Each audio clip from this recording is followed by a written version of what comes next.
ইসলামী আন্দোলন বাংলাদেশ জোটে থাকবে না, এমন গুঞ্জনের মাঝেই বৃহস্পতিবার রাতে সংবাদ সম্মেলনের আয়োজন করে 11 দলীয় নির্বাচনী ঐক্য।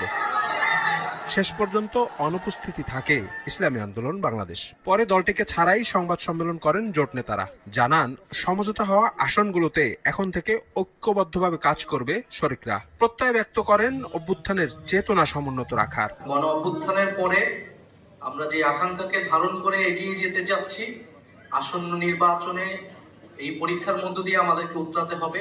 জাতিকে সিদ্ধান্ত নিতে হবে, আপনারা কি ভারতের দাসত্ব করবেন না বাংলাদেশের জনগণের খেদমত করবেন।